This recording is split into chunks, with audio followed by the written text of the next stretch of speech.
আমাদের প্রত্যেকটি গৃহিণীর একটাই স্বপ্ন, যেটা হচ্ছে একটা সুন্দর বাড়ি, আর সেটা সবসময় গোছানো ও বাগানো থাকবে। আর সেটা তখনই হবে যখন আমরা আমাদের চারিপাশটা পরিষ্কার পরিচ্ছন্ন রাখবো, আর ঘরবাড়ি সবসময়ের জন্য পরিষ্কার পরিচ্ছন্ন রাখবো, আর সংসারের মানুষকে আর সংসারের লোকজনের দায়িত্ব নিয়ে সংসারকেও ভালোবাসবো। তো হ্যালো ফ্রেন্ডস, রাধে রাধে। মো লাইফস্টাইল ব্লগে তোমাদের ওয়েলকাম, আর অনেক অনেক ভালোবাসা দিয়ে আজকের ব্লগটা শুরু করলাম। আশা করব তোমরা সকলেই ভালো আছো, আর আমরাও কিন্তু বেশ ভালো আছি। তো সকাল সকাল চলে এলাম তোমাদের কাছে নতুন আরেকটা ভিডিও নিয়ে। যদি ভালো লাগে অবশ্যই পাশে থেকো, আর ভিডিওটাতে লাইক করে দিও। যা ঠান্ডা পড়েছে, কাজের এনার্জি কোথায় যে হারিয়ে ফেলছি, তবে কিছু করার নেই, সংসারটা আমাকেই সমস্ত কিছু করতে হবে। তো চলো, শুরু তো করেই দিয়েছি আজকের ভিডিওটা। তো তোমরা ভিডিও দেখে তো বুঝতেই পারছো। আর আজকের ব্লগটা যদিও আমি ডেলি বেসিসে সমস্ত কাজকর্ম শেয়ার করব না, তার কারণ আজকে আমি আমার রুমটাকে ডিপ ক্লিনিং করব। তো ভাবলাম সেই ক্লিনিং রুটিনটাই তোমাদের সাথে শেয়ার করি। তো আমি প্রত্যেকটা জানলা আজকে সকাল সকাল খুলে দিচ্ছি, আর দেখবে জানলা খুলে দেওয়ার পর যে হালকা রোদটা বাড়িতে এসে ঢোকে, সেটা কিন্তু বেশ ভালো লাগে। আর রোদে দাঁড়াতে তো এই শীতকালে অবশ্যই সবারই ভালো লাগে। তো এখন আগে প্রত্যেকটা জানলা খুলে দিচ্ছি। আর যে জানলায় আমার নেট লাগানো আছে, তোমরা প্রায় দেখো যে আমার প্রত্যেকটা জানলায় নেট দেওয়া, তো সেই নেটগুলোকেও কিন্তু আজকে পরিষ্কার করে নিচ্ছি। তার আগে কিন্তু আমি বেডরুমের জানলাটা ভালোভাবে পরিষ্কার করে নিলাম। আর ওইগুলো কিন্তু সপ্তাহে একদিনই আমি করে থাকি, প্রতিদিন করা কিন্তু এই এত কাজের মধ্যে একদমই সম্ভব নয়। তারপর শীতকাল, তো এই যে এখন চলে এসেছি আবার বেডরুমে এসে এই যে জানলাগুলো আবার ঝেড়ে নিচ্ছি। ঝাড়াটা যদিও হয়, মোছাটা কিন্তু প্রতিদিন হয় না। আর তারপর এখন প্রত্যেকটা জানলা ঝাড়া মোছা করার পর এখন বেডটাকে কিন্তু ভালোভাবে পরিষ্কার করে নিচ্ছি। যদিও ক্লিনিংটা আমাদের প্রত্যেক হাউসওয়াইফদের একটা ম্যান্ডেটরি ডিউটি, প্রতিদিন আমাদের এই রুটিন ফলো করতেই হয়। এর সঙ্গে কিছু না কিছু পরিষ্কার করার কাজও কিন্তু থেকে যায়। তো সেই রকমই আমিও প্রতিদিন কিছু না কিছু একটা পরিষ্কার পরিচ্ছন্নতার কাজ কিন্তু নিজের রুটিনের মধ্যে রাখি, কারণ বাড়ি ঘর একদিন সমস্ত কিছু পরিষ্কার করা সম্ভব হয়ে ওঠে না। তাই পাট করেই কিন্তু আমি সমস্ত কাজগুলো করে থাকি। আর সপ্তাহে একদিন ঘন্টাখানিক সময় যদি আমরা হাতে দিয়ে থাকি, তাহলে কিন্তু দেখবে ঘরদোর কিন্তু খুব সুন্দরভাবে পরিষ্কার হয়ে যায়। যতই আমাদের হাউস হেল্পাররা থাকুক, তারা কিন্তু এই যে তলার জায়গাগুলো কোণাগুলো কিন্তু সেরকমভাবে একবারেই পরিষ্কার করে না। তার জন্য আমার মনে হয় আমরা যদি সপ্তাহে একদিন এরকম ভালোভাবে ঝেড়ে মুছে নিতে পারি এক একটা রুম, তাহলে কিন্তু ততটা আমাদের চাপও থাকবে না। তো ঠিক আমিও সেরকম করি। ছোট বেডরুমটা যদিও সেরকমভাবে জিনিসপত্র নেই, আর বেডরুমটাও খুব ছোটোই, তো তার জন্য ওটা কিন্তু খুব তাড়াতাড়ি ঝাড়া মোছা হয়ে যায়। কিন্তু এই বড় বেডরুমটা আমাকে পরিষ্কার করতে গেলে হাতে কিন্তু আমার ঘন্টাখানিক সময় দিতেই হয়। আর এই বেডরুমটার সাথে আজকে আমি ডাইনিং টেবিলটাকেও পরিষ্কার করেছিলাম, তাই আমার 1 ঘন্টার মতন সময় লেগেছিল। আর দেখো, যেহেতু বেডরুম ক্লিনিং করছি, তাই বেডরুমের যে সমস্ত জিনিস আছে প্রত্যেকটাকেই কিন্তু আমি সুন্দরভাবে ক্লিনিং করে নিচ্ছি। ওই যে দরজার পেছনে জামা টাঙানো থাকে ছেলের আর হাজব্যান্ডের, তো সেই জায়গা যদি তোমরা সপ্তাহখানিকের মতন না ঝাড়ো, তাহলে দেখবে জামা কাপড়ের মধ্যে কিন্তু একটা ঝুল জমে যায়। আর কোথার থেকে এখন যে মাকড়সা জাল বুনছে জানি না, প্রতিদিন ঝাড়া মোছা হলেও আমি দেখি হঠাৎ করে 1 সপ্তাহ পর আবার এতটা করে ঝুল হয়ে গেছে। এই যে এখন জিনিসগুলো সরিয়ে বেশ ভালোভাবে পরিষ্কার করে নিচ্ছি। কারণ এই যে বলছি যে এই যে ড্রেসিং টেবিল, তারপরে এই যে এত বড় লাগেজটা দেখছো, এটা তো আমার বেড সাইড টেবিল হিসাবেই ব্যবহার করে থাকি।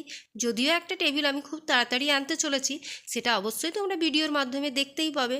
তো যাই হোক, এখন সেই পেছনটাই ভালোভাবে দেখো পরিষ্কার করে নিলাম, ঝুলগুলো ছেড়ে নিলাম, আর এখন আবার জায়গার মতন জিনিসগুলোকে সাজিয়ে রাখছি। সপ্তাহে একদিন আমাদের কিন্তু এরকমভাবে কাজকর্ম করলে ঘরদোর কিন্তু খুব সুন্দর থাকে, আর পরিষ্কার পরিচ্ছন্ন থাকে।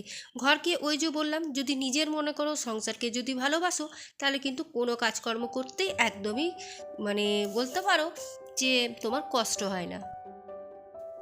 তো মোটামুটি আমার বেডরুমের যতগুলো কোণা ছিল একদম ঝেড়ে মুছে আমি পরিষ্কার করে নিয়েছি। আর এদিকে কিন্তু এবারে দিদি আসারও সময় হয়ে গেছে, তাই ঝটপট কিন্তু আমি কাজগুলো করে নিচ্ছি।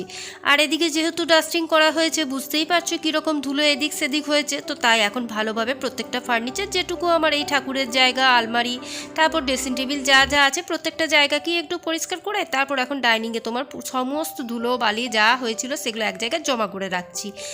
আর হ্যাঁ, পরিষ্কার পরিচ্ছন্ন ক্ষেত্রে ঘরবাড়ি কাজকর্মের যদি পেছনে লেগে থাকি সেটা কিন্তু হবে না, নিজের মনটাকেও পরিষ্কার রাখতে হবে। তার কারণ আমরা হয়তো অনেকেরই দুঃখের কারণ হতে পারি, আবার কষ্টেরও কারণ হতে পারি, কিন্তু মানুষের ভালো কথা বা ভালো মোটিভেট করার মতো কথা, মানুষকে অনুপ্রেরণা দেওয়ার ক্ষমতা হয়তো আমাদের সবার থাকে না। যদিও আমাদের দু একটা ভালো কথায় কেউ যদি একটু অনুপ্রেরণা পায় বা বলতে পারো কাউকে যদি খুশি দিতে পারি, সেটা কিন্তু খারাপ হয় না, বরং নিজের আনন্দটা আর একটু বেড়ে যায়। আর মনে হয় যেন কারো পাশে বা কাউকে খুশি দিয়ে আমিও অনেকটা খুশি হতে পারলাম, তাই না? তো মোটামুটি তোমরা দেখতেই পেলে আমি বেডরুমটা একদম আনাচে কানাচে যেটুকু ময়লা হয়েছিল প্রত্যেকটা কোণা কিন্তু সুন্দরভাবে পরিষ্কার করে নিলাম। আর এখন দেখতেই পাচ্ছ পুরো ঘরটা এখন আমি সাজিয়ে গুছিয়ে নিয়েছি। আর এরকম ঘর যখন ঝা চকচকে হয়ে যায় তখন কিন্তু দেখতে ভীষণ ভালো লাগে। আর এই যে এদিকে দিদিও নিজের কাজকর্মে লেগে গেছে। আমি যদিও একবার ঘরটা তোমার হালকাভাবে মুছেছিলাম, তো এখন সে আবার ভালোভাবে মুছে দিচ্ছে। আর এদিকে ডাইনিংটাও।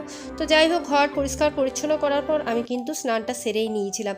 ওই যে ধুলো বালি যদি গায়ে লাগে তারপর কিন্তু আর ভাল লাগে না, জানো তো।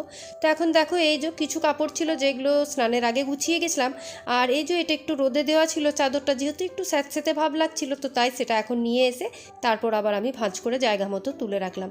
আর এখন এই যে স্নান টান করার পর যা শীত পড়েছে আর যা হাত পা টান টান লাগছে, তাতে তো ময়শ্চারাইজার না লাগালে চলবে না। তো তাই আমি ময়শ্চারাইজারের সাথে গ্লিসারিন একটু সানস্ক্রিন সব একসাথে মিশিয়ে রেখে দিয়েছি একটা কন্টেনারের মধ্যে, সেটাই আমি ইউজ করি। আর গায়ে ওই বডি লোশন, যতই বডি লোশন লাগাই, অয়েল যতক্ষণ না লাগাবো ততক্ষণ কিন্তু টান ভাবটা যায় না। তো যাই হোক, বডি লোশন লাগানোর পর ঠিক দুপুরে যখন শুই তখন কিন্তু অয়েলটা লাগিয়ে। আর শীতের সকালে এক কাপ চা খাবো না সেটা তো হতে পারে না। তো চা তো করেইছিলাম সকালে একবার, তো দাদা ভাইকে দিয়েছিলাম, তারপর আর আমি খাইনি, ঘরের কাজকর্মে ব্যস্ত হয়ে পড়েছিলাম। তো তার জন্য এখন চাটা গরম করে বিস্কিট দিয়ে খেয়ে নেব। আর হালকা ব্রেকফাস্টে এখন খাওয়া হয়, যেহেতু ছেলেও চলে গেছে স্কুল, হাজব্যান্ডও অফিস চলে গেছে, ব্রেড রাখাই আছে। আর এদিকে এই যে ভাইজিও এসছে। তো আমরা জানো তো ওই যে কুকুরের ছানাপোনাগুলো ছিল সেগুলো আজকে আবার একদমই দেখতে পাচ্ছিলাম না, দুটো ছিল, বাকি যে চারটা কোথায় ছিল জানি না, সেটাই দেখছিলাম। তো যাই হোক, এদিকে এখন চাটা খেয়ে নিই। আর দেখবে দুধ চা করলে সসপ্যানের অবস্থা কিন্তু খুব খারাপ হয়ে যায়, তাই ওটাকেও এখন জলে ভিজিয়ে রেখে দিলাম। আর এখন তোমাদের সাথে দেখা হচ্ছে প্রায় 1 ঘন্টা পরেই বলতে পারো। তো ওই যে মানে রান্নাবান্নার জোগাড় যন্ত্র করে তারপর একটু রোদে দাঁড়িয়েছিলাম চাটা খেয়ে। এখন রান্নাবান্নার জোগাড় বলতে সমস্ত কিছু করেই নিয়েছি, শুধু ওই দাদাভাই যেহেতু ভাতের সাথে রুটি খায় দুটো করে, তো সেই এখন রুটিটা করে দিচ্ছি। আর দুপুরে এখন খেতে এলে রুটিটা আমাকে করতেই হবে, যেহেতু ভাতটা খুবই কম পরিমাণ খায়। আর এদিকে কিন্তু আমার ডাল, বাঁধাকপির তরকারি, তারপর শিম, বেগুন, মূলো সব কিছু দিয়ে যে চচ্চড়ি হয়, ডাটা চচ্চড়ি, এগুলো কিন্তু আমার হয়ে গেছিলো। তো চলো এখন ডাইনিং টেবিলে যে খাবারগুলো হয়েছে সেগুলো রেখে আসি। এদিকে স্নানের সময় এই ছেলের কয়েকটা গেঞ্জি কাপড় ছিল, সেগুলো এখন মেলে দিচ্ছি।